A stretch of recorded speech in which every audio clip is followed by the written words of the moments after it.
Tug came up with a couple of pretty good ones. I think that the one that we like the best is Through Hell to Heaven, Grind Till 27. One interesting note from the president yesterday was his dismissal of the importance of the stock market getting hammered. One thing that appraisers would do to themselves is say that they are the only people that can't use the most amazing tool that humans have created. Over the next 12 months, inflation expectations for increase have skyrocketed from 34.9 to 42.4%.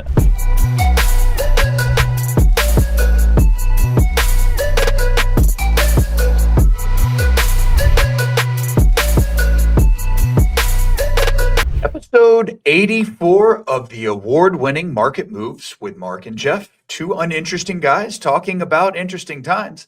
Jeff, life is a little interesting right now. You know, we're past spring break, eyeing the end of the spring semester, and I've got a daughter that is graduating high school. I think is narrowing in on her choice for college. And what an interesting conversation in my house yesterday that sort of ties into some of the conversations we've been having here about artificial intelligence and how we learn. Is that changing? Should it be changing? She got into kind of a proud father moment. She got into the honors college at the school that she's wanting to go to.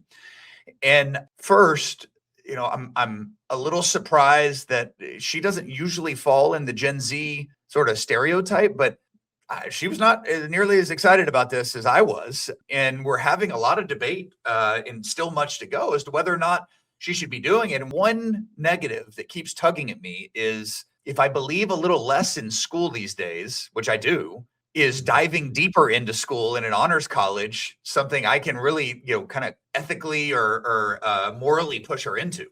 That's an interesting question, and I guess I'm sure interesting conversation at the Verrett household as far as, you know, what is the right approach, what should she do or not. So you're saying she's not real interested in doing it. What's her excitement level for this, do you think? Very low. Okay. Yeah, very low at this point, and I'm surprised by that. Maybe, you know, maybe her and I are learning a little bit more about, you know, her and she's got good reasons, you know. I mean, it's not like laziness or anything like that. It's a very honorable admission into this. I think, you know, and for me, it's like I never would have thought twice. Like I'm always, you give me something hard, yeah, let's go take on the challenge and move. And you know, she's got maybe a little bit more of this Gen Z, maybe more balanced or thoughtful approach. I don't know, but yeah, conversations aren't all optimistic or positive, but a good debate nonetheless, and still a lot to learn. And you know, just another area to me of decision making that we've all got to make. I mean, we're coming into the end of a school semester for my grade school kids, and you know, they're getting hammered with homework, and they're young.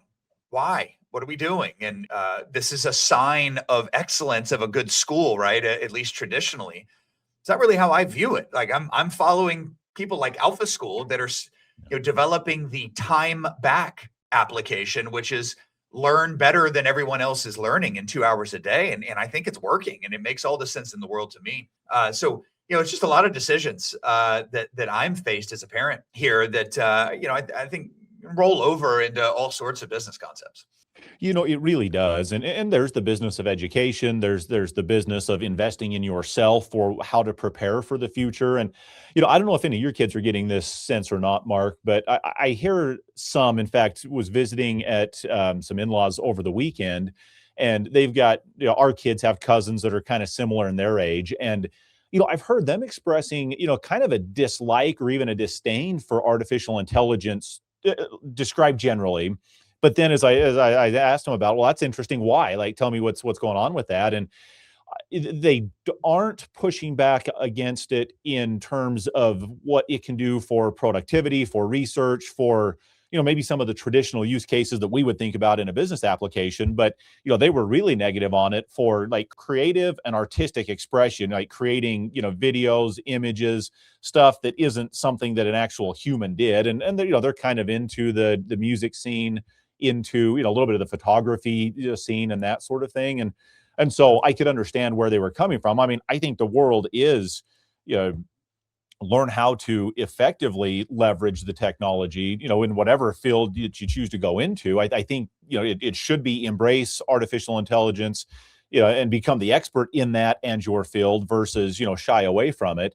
And so I was maybe a little relieved to realize that they weren't necessarily thinking, all artificial intelligence is to be, shunned or not, used. But it was an interesting perspective that in terms of, artistic expression, that they were very negative on it. I mean, it's understandable. And we've heard some of our influencers that we listen a lot to on the business side talking about the uniquely negative perspective of the average American versus folks around the world. China in particular is much more optimistic about AI's role in life in the future, and I think there's work to be done there. And part of that is the sort of fear porn that all of the LLM leaders are spewing out there. That no one's going to have a job at all, and we've heard a lot of folks saying, "Look, it should be quite a different message." And Jensen Huang of NVIDIA seems to do a good job of this. This is software, guys. It's really not. It's more powerful software, but it's software, and let's not attribute it to some sentient being that it's not, or we don't know it to be. So, I think in preparing ourselves, in light of our effort in OpenClaw podcast colleague Tug, it is trying to be curious about the world, I think is the recipe for appraisers, real estate professionals, loan officers, agents, and really diving in and not shunning any of this stuff. But that is a recipe for disaster, I think, because change, I think the one thing that's guaranteed is that change is going to be more rapid. This has been a 200-year plus trend, but the rate of change is changing to the more rapid, and so you've got to be ready for that. And I think ultimately where I come out on this honors college, just as an example, is the most important thing that anyone can learn or skill is a skill of deep thought, of curiosity about life. And I think just getting a skill, my daughter wants to be a nurse, and just getting that skill, checking the box, going to get a job, being employed based on that skill might be a little fragile, right? A nurse should be safe generally, but if that's all you're doing, I think you expose yourself a little bit. You ought to be developing a deeper level of thinking about the world around you. Definitely agree with that. And if it gives you any consolation, I was just listening to an article today talking about nursing being one of the emerging fields where a lot of demand, not nearly as disruptible or being disrupted, kind of a safe place to land. So, if anything, whether she ends up in the honors, school or not, maybe a little bit of comfort, Mark, that the investment in college generally is probably in a good direction there. I've got a son who's same category, same stage as your daughter is really seriously considering going into optometry, maybe ophthalmology, which is actually cutting on the eyeballs as opposed to just playing with lenses and helping you correct your vision or whatever.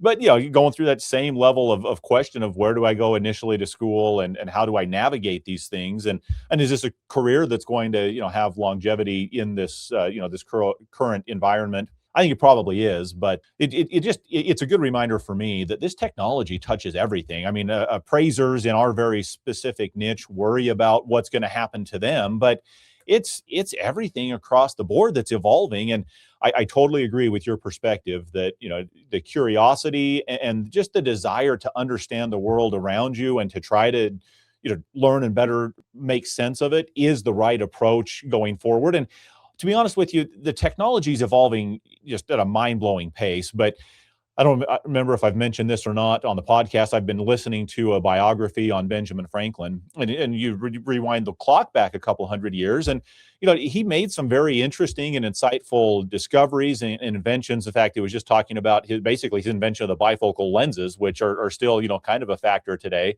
But all of the things he did were born out of just curiosity, and in fact, in some of his written correspondence, he talked about you should pursue things just for the curiosity factor, and there will come like relevant applications and that sort of thing as you go through. And when we set our sights on the moon, a lot of the NASA program spun off a lot of interesting byproducts that nobody anticipated going into it necessarily. And so you fast forward from Benjamin Franklin to NASA in the 60s and 70s to today in artificial intelligence, and I think the human spirit of curiosity and trying to just understand things for the sake of understanding it itself tends to lead you in the best direction going forward. And that's uncomfortable, area for a lot of us. It is for me in many ways, and yet I still think it's the best and most likely way to succeed in this current environment and going forward.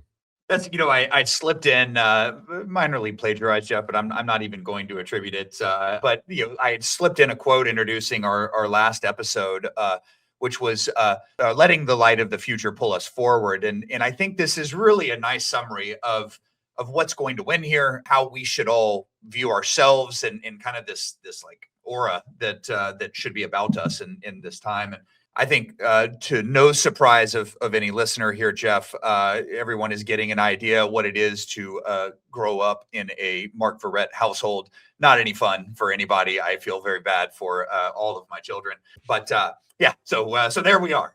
Jeff, we are recording this fresh off the morning of after Trump's announced and then given speech on the state of the Iran war, highlighting a trip to the moon or around the moon. I think we have not gone more than 250 miles from Earth's orbit, which is where the International Space Station kind of orbits, in something like 45 years or longer. And we are, I think, going 250,000 miles away on this trip, and we'll be traveling 25,000 miles an hour as we head back to Earth, which is faster than any human has traveled by a long shot, I think. So a really interesting and historic mission, quietly. I just wanted to mention that in case anybody didn't know or hadn't heard those stats. But I was expecting some Iran news, but it was really just a resuscitation of everything that the president has been posting on Truth Social and X and whatever. So there's not a lot of new information. And I think people got excited that there was going to be something useful or some definitiveness, and there wasn't. So here we are as real estate professionals sitting here saying, okay,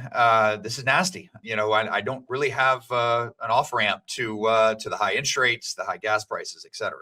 What do you think? Well, I think that's right to start with. And in fact, one of the things we'll talk about coming up are confidence indexes, but it's all a reflection of exactly what you're talking about. Frankly, Mark, I think that the news of the Artemis launch was more exciting and captivating than the fact that President Trump was rehashing things that have already been posted on various social media networks and that sort of thing. But, one of my daughters got together with some friends to watch the launch and were captivated by that. If I asked her whether she knew that the president was speaking, and if so, what he spoke about, pretty sure that the answer to both of those things would be negative. Didn't know and didn't really capture. There is definitely, as it pertains to the conflict in Iran, there's a desire to see that thing put to bed and be able to move on.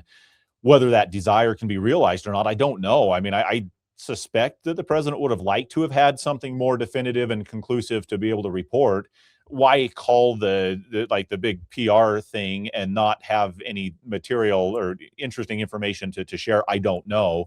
But there is a lot of nervousness and concern about how long our energy price is going to be high, how much is that going to bleed into inflation data and then impact interest rates. We talked a fair amount about that, but I think that's where everybody who cares about interest rates is focused and worried about in the moment. Is this thing doesn't seem to be wrapping up quickly in spite of the president's stated desires for it to. Another carrier moving out there, in the last day or two doesn't sound to me like we're almost wrapping it up.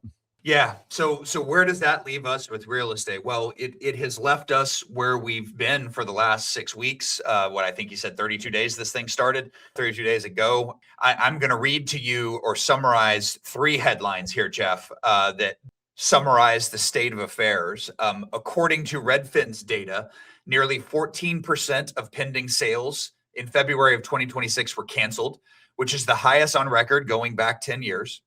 Buyers are canceling contracts because the housing market has shifted to a buyer's market.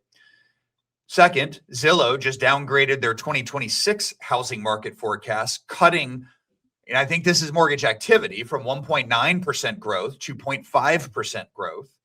And lastly, Realtor.com is now reporting a major collapse in builder home sales, the biggest drop in 13 years. It's just nasty and it's frustrating. And in that spirit, we went to Tug. In fact, Jeff and I have had a hard time coming up with a slogan here. As sad as it is to to try to be thinking about this. But I remember in 2023 saying survive till 2025, and it was, oh my goodness, if that's what has to happen, look out.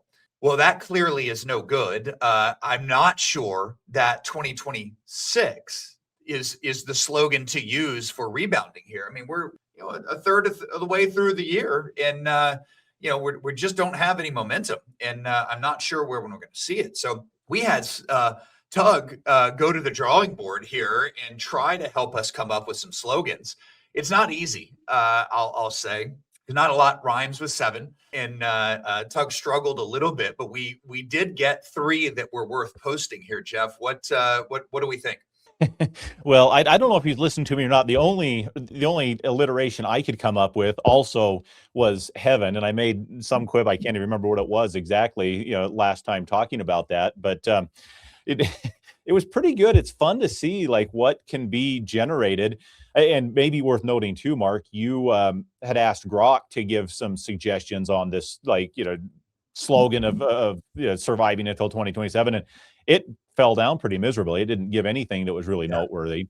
It was horrible, really. I was trying to tell it to be edgier and rhyme, and it was just, it was all real estate agent focus, and it was like, wait till 2027, you idiots, and like 45 different versions of that. That was basically what it was. Well, it feels like just wait forever. The light is perpetually at the end of the tunnel in real estate these last 3 or 4 years. But yeah, Tug came up with a couple of pretty good ones. I think that the one that we like the best is through hell to heaven, grind till 27. That it feels like there's more grinding to be done. So, maybe there's heaven and euphoria in 2027. He had one that said survive the leaven, rise in 27. For those bakers in the audience that work with leaven and yeast and rising, we only need it to ferment for another 9 or 10 months before maybe we have hope of survival or thriving again. Jeff, I think that was maybe the most creative, really reaching. This is not an easy alliteration. That's exactly right. And 27 and heaven were the only real rhymings that I think he came up with, Mark. But the last one said, wasn't 2025, won't be 2026. Heaven better show up in 27. So we're it's feeling like the survive till 25 has fallen flat. I'm with you. I mean, with this recent conflict, the headlines you just listed off, I mean, I think people are not expecting 2026 to be a material improvement. It's probably more of the same. I'd love for that to be wrong. And man, hopefully we're talking in 3 months about, some wonderful improvement in the market and transactions. The one thing I have seen, Mark, is that when interest rates dipped down at 6 and just a hair under, it really opened floodgates. It just didn't stay there very long before it was back up. And here we are again, kind of in the same cycle, mid 6% interest rates, and people only transacting if they have to, because of life circumstances. But it was definitely fun. We're having a great time getting to understand how OpenClaw works, getting Tug with its personality, kind of integrated into what we're doing. We'll have some social media posts going out along these lines, and it's just been a lot of fun and very insightful. Maybe the lack of appraisal volume is offset by the fun that can be had with testing Tug and seeing what he can do. But I'm impressed by the way that it engages, interacts, and compared to the what we were getting from Grok, this really was quite compelling. Yeah. I mean, the being impressed is sort of a daily theme with this, and you and I have gotten a little distracted, busy with other things right now, and so we haven't added to the functionality of it much in the last couple of days, but we certainly will be, and have plans for a lot more because of the fun that we're seeing there. Yeah, Jeff, we talked a little last week about Fannie Mae's stock price, and I was talking about how inactive it was. And literally, as we were researching for the show, we had seen that it was up some 20 or 40%, some ridiculous thing. We commented on that last week, but I thought it was worth just for a second revisiting this. The stock market is getting hammered. One interesting note from the president yesterday was his dismissal of the importance of the stock market getting hammered. the way that it has. It's down a little, but it's been up a lot. For folks like us, these down a littles sure hurt a lot because of how long we've been surviving and in letting the leaven take hold. But Chamath Palihapitiya, who is a tech venture capital investor, had some video he had put out on lessons he's learned in investing. And one of the things he said during COVID was that he sold some, seeing Jeff Bezos and Elon Musk sell, and said, hey, smarter people than me selling, I should probably sell too. And that was the right call. But he was really riding high on what he noticed as this superpower he had delivered or created, which was when he tweeted, things went up. And I really amazing that just in this immediate example, Bill Ackman, who has kind of been a Fannie supporter, this is like a long-term investment that he has made, just decided out of nowhere early this week to say, hey, Fannie Mae is like criminally undervalued. It should be worth more. And it jumps 40% based on that tweet. And we've posted here the Polymarket graph on the likelihood that Fannie is going to IPO, which is really the only reason for the movement. It got up to about a 75% chance that it would be IPOing by 2027 or something like that. But you can see that it dropped below, somewhere in the 20% range, and has really held there for the last 3 months. And that spiked a little bit with Ackman's tweet, but it's not really moving. The public markets, nobody thinks this thing is more likely to IPO since Ackman's post. That's not why Ackman posted. In fact, Trump has sort of initiated a balance sheet acquisition of $200 billion of mortgage-backed securities. So, people have gotten less confidence about an IPO because people have lost interest in that, at least in the near term, as far as I can see. And Ackman's tweet doesn't change that at all. And so this goes back to an idea, Jeff, that many have espoused, but is even more true today. And that is, a good investor, it is time in the market, not timing of the market. I don't know when some pumper is going to come in and change that. I think back to Elon and making some meme about Doge and it going crazy, the meme coin. But, you just don't know when you're going to be in. And this Fannie Mae thing is, I don't know, just another example of it. It is. It's interesting to observe what's going on. And the other thing that I think you and I have touched on, Mark, and really seems to be reflected in this Polymarket data is that there was a lot of talk of IPO and getting Fannie and Freddie, back into the public market and ownership this year or by the end of the year. And then as there's been the administration's desire to address affordability, we touched last week a little bit on cryptocurrency backing and just other like changes to loan qualifications. And I think that the administration is saying, well, exiting conservatorship is probably something we want to do, but in conservatorship, we have more of a thumb on the scale with operationally what they do, the type of mortgages and products that they offer.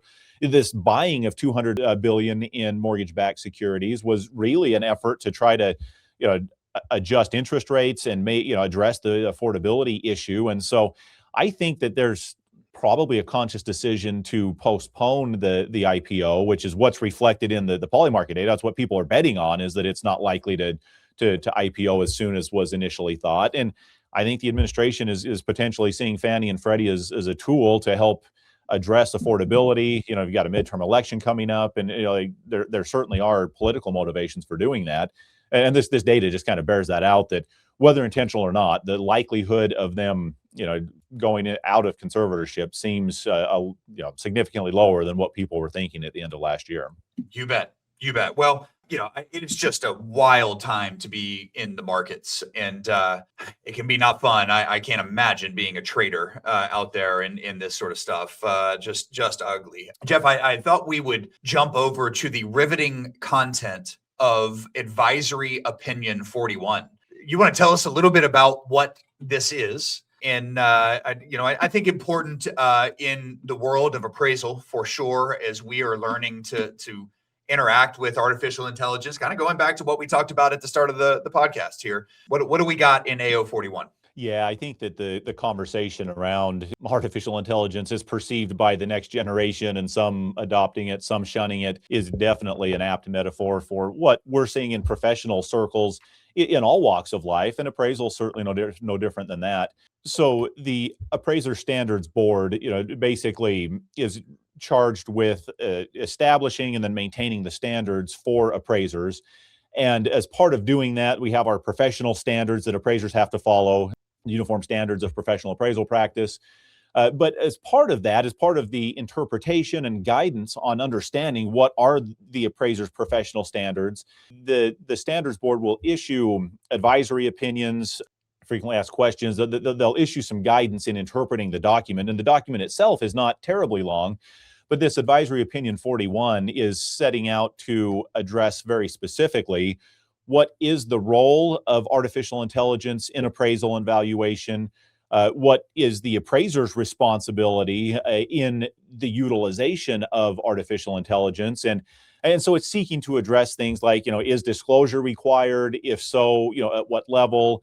Can the use of artificial intelligence be restricted by certain clients, or by a client as an assignment condition or not, and on and on. And so it's seeking to acknowledge the reality that this is a very quickly evolving and emergent technology that should be responsibly accounted for in the profession. Nobody wants to be replaced by the artificial intelligence, but I think the likelihood of being replaced or at least left behind is much higher if you're not adopting and using it.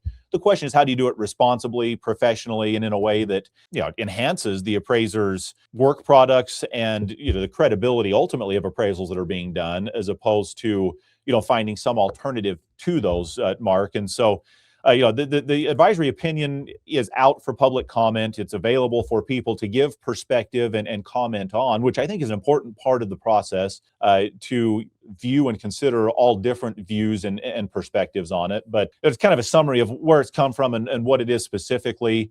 It's actually a pretty long document. Maybe we could have a follow-up to this podcast and just read the whole thing for those looking for a good bedtime story, Mark, if you're inclined for that at some point. But love your perspective on it as well. Yeah, so this graphic up on the screen is, I put it here. I'm sure the fatherly and son love would have you not doing that. So it was trying to be unbiased, but I thought it was good. Your dad, Craig Morley, has been involved with the foundation in the past and is certainly vocal, trying to help steer our profession in the right direction. Had posted this graphic. I think overall, Jeff, we certainly need to address artificial intelligence. I've seen Craig's points, which I very much agree with, which are that AI really is just another tool, and we should not go down some over-regulation path or journey here, which appraisers are they're too often doing. I think it just comes natural to us to protect our professionalism, understandable. And I go back to one example that it leads us to kind of preposterous outcomes sometimes in trying to do this. And it is that an eval, which would be a price opinion or a way to derive value not by appraisers. In a lot of states, the only person in the world that could not complete an evaluation would have been an appraiser. And it's because we regulate ourselves so tightly that we wouldn't allow it in certain circumstances. And, we are the most qualified people to do that sort of thing in the grand scheme. And there's a lot of complication and nuance to that, of course. But, I think in this case, early on in discussions I've heard in brainstorming sessions around foundation meetings, et cetera, were that, look, we should prohibit the use of it because you can't know how it works ultimately. Like, we aren't allowed to use some sort of black box output. And I thought to myself, my goodness, that would be the one thing that appraisers would do to themselves, is say that they are the only people that can't use the most amazing tool that humans have created, ever, possibly. And if you want to make sure that someone isn't using the most modern tools, go to an appraiser, because we've outlawed it. We did not arrive there. That's just a talking point amongst the discussions, thank goodness. But I think Craig's points here, like, we use a lot of tools. So it's confidentiality. It is disclosure. Hey, if we use something, do we need to disclose it or not? Have we given private information to the LLM in certain, if we're using an LLM or whatever the tool is. That's really what this is about. And I think just like we are using all sorts of technological tools. We usually don't have requirements to disclose the tools we're using, just the outputs and our thoughts on whether they're impactful to value or not. So Jeff, I don't know, just a general summary there of my thoughts. Anything to add? Yeah, no, I appreciate those. I think we're pretty much, on the same page. I do appreciate the fact that the foundation and the standards board in particular is going through multiple exposures and iterations on this guidance, because what it does allow for is for everybody to voice their opinions, their concerns, their perspectives, the pros and the cons of the technology and how to responsibly use it. And so I just encourage anybody who's got a stake in valuation, appraiser or not, review, give comments and feedback and perspective. They definitely read and take those into account. And I mean, I'm keeping an open mind about the best policy on the use and application of artificial intelligence in appraisal, because the technology is changing and adapting so quickly. There are concerns, and Mark, you've seen people who, in the name of shortcutting a system or something, will just take whatever an output is from a black box without understanding it at all. And so I think the desire is to find the sweet spot of, like, do I have to be an AI engineer and understand how the programming, the coding works to be able to use the tool at all? I think that's an overstatement.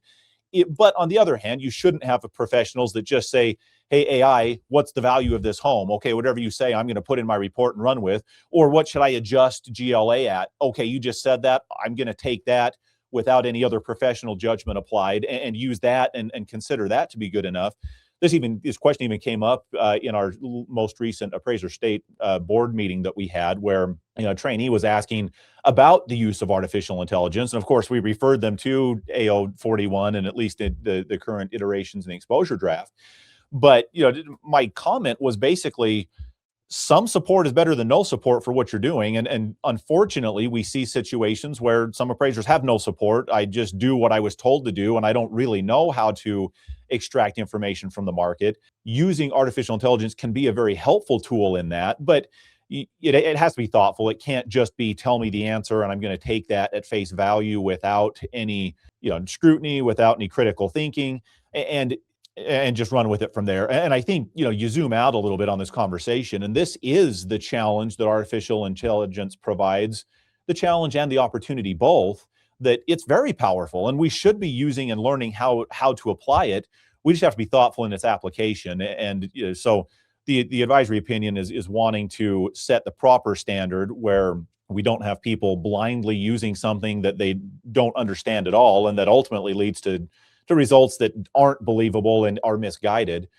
But the temptation certainly can be to overregulate, require excess disclosures and that sort of thing. Increasingly, Mark, any of the tools that we use have some aspect of artificial intelligence built into them, whether we understand that or even know that or not. And so, it's an emerging and evolving world and space, and this is a very narrow application, but I think it speaks to what a lot of professionals are dealing with in the moment. Yeah, Jeff, I was just quickly grokking. Has there ever been a case where an appraiser was found guilty of just taking the Zillow Zestimate and making that their value on the appraisal? Grok did not find that, because I was going to say, just getting an output from a chatbot and putting that in, whatever the conclusion is, in your appraisal seems so far-fetched. I can't imagine someone doing that, but yeah, maybe somebody's done something even more wild with that. And you certainly have to be there through this document to explain to people how best to act and conduct yourself and what your responsibilities are. So I think ultimately a good job is happening here, and we've said our piece. Yeah, you bet. So yeah, probably on to the next things, but this is a very narrow application. I think what we see playing out across the board, Mark, and it's interesting, but it creates opportunities and challenges.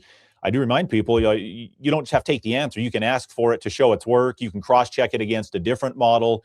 One of the interesting things I hear a lot of the technologists and kind of AI experts talking about is this council of experts concept, where even like certain kind of high-end models are using multiple agents to try to answer a question or come up with a solution, checking it against each other. Like, there's lots of ways that you can responsibly employ this. I just want to make sure that we don't see appraisers' hands tied so tightly in either its use or its application that we can't keep up with how quickly this is emerging. And there will be new and novel, applications and ways that artificial intelligence evolves in the future. And I certainly fall in the camp of it's technology, it's software, it's incredibly powerful. We'd have to be careful not to misuse it, but we shouldn't be limiting how we use it, whether in appraisal or any other aspect of our lives. Well, Jeff, with struggling market dynamics out there, it is no surprise that consumer confidence is waning and not in a really healthy state. We often check in with, I think it is the University of Michigan, on a chart that they often put out. They kind of covers some of consumer confidence one way or other. Can you walk us through what you see through it? Yeah, you bet. I saw recently updated information, Mark, both from the Conference Board and from the University of Michigan. University of Michigan is kind of, or is more consumer facing and focused in terms of sentiment measurements. The Conference Board is more business focused as far as those sentiments going forward. And the thing that stood out to me, I've got a few charts that we'll share here, is, with the recent news and, the conflict in Iran and concerns that we've talked about, that's just starting to show up in some of the metrics and data that's being put forward in these surveys that are being done. So the top line number for the Conference Board's Consumer Confidence Index actually surprised me a little bit. It edged up just slightly to point up by 0.8%. It's still in somewhat negative territory. It's under 100, which is kind of the benchmark. And so from 0.91 to 0.918 or 91.8% is not a massive step up. There have been some hope and optimism, that things may get better. Maybe our tagline from Tug will take hold, not just in the real estate space, but across the board and show up in this consumer confidence index, going forward if those numbers edge down. But one of the things that's kind of interesting, Mark, is the top line number was a slight improvement. But they've got two kind of sub-surveys, I would classify those as. One is a present situation survey, and then the other is an expectation survey looking forward. And so the present situation survey showed a little bit of an increase for them, but the expectations, the forward-looking aspect of the survey, I think weighing in the impact of increased energy costs and uncertainty in the Middle East has ticked back down. It's gotten worse in the last iteration of their survey. So nothing terribly surprising. The main takeaway for me was just that I think what we've been talking about is actually showing up in some of the charts and the data there. This next chart that I've got from them just affirms what we've been talking about, but the expectation for inflation in the next 12 months, that expectation had peaked in about mid 2025 and had really come down through the beginning of 2026, but it's spiked rapidly in the most recent date. In fact, I think the line here says that over the next 12 months, inflation expectations for increase have skyrocketed from 34.9 to 42.4%, which has impacted the stock market drop that we've seen in the last week or so. So I guess if nothing else, just data that validate what our thoughts and opinions and reading on the market has been generally. Those were from the Conference Board. This is the University of Michigan's Consumer Sentiment Index. And again, just showing a pretty significant drop in the last 3 weeks worth of data. Economic outlook, a significant drop in the short term and somewhat in the long term as well. And again, consumers, just like businesses, a pretty marked increase in expectations of inflation getting worse instead of better, where we had been on the right trajectory for multiple months at a time, Mark. So it's kind of disappointing to see, but maybe not all that surprising at the same time. Yeah, you bet, Jeff. Well, I don't know. I mean, it is always nice to have data affirming what we're feeling out there. It is the direction of the market. It's just nasty. It is certainly frustrating, maybe more frustrating than it is nasty, given that we have all these false starts. We get running. We had rates drop to 5.99% early in the year, moving in the right direction. And, we've got all of these, things that weren't even on the radar to be uncertain about have popped up and really drug us backwards. Maybe they fix as soon as they were created. I don't know. And I think we just have to sit here and wait. And it is a painful wait. So, I don't know, Jeff, in a couple of weeks here, you and I will be traveling in different areas of the country. for simultaneous appraisal conferences. The ACTS conference is April 11th through the 14th in Seattle. And the Appraisal Institute conference is in Nashville on the 14th and 15th of April. And so we'll be traveling and dividing and conquering.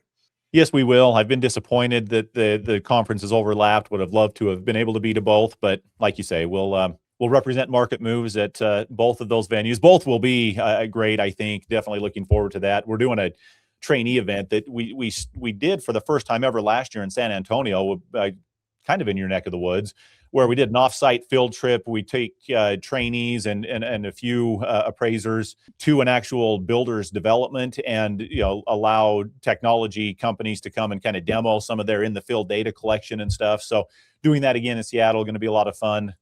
I co-chair the committee that puts that on, and so there's always a little bit of pressure to make sure we got all the details ironed out. We don't lose somebody along the way or anything. So hopefully I'm back to record with you next time, and I'm not the one that's left and misses the bus on the way back from that. Jeff, it is not lost on me that you had me speak at the first one and did not ask me back. I'm okay with that. I've gotten over it, but it's not lost on me. Well, Mark, you're gonna have to up your game a little bit. Work on that. Yeah, you and me both. Well, we survived the ResNet conference. We'll see if we get a return invite to that or not. Maybe speaking to both of our desirability to be speaking at these conferences. Yeah. Well, Jeff, until next time, good to record with you. Hope we get some good news in world events here, and this market gets ready to rise here in 2027. Hoping for it. Absolutely. We'll hope Tug's right. It's not any longer than that. All right. Very good. Hey, thanks, Mark.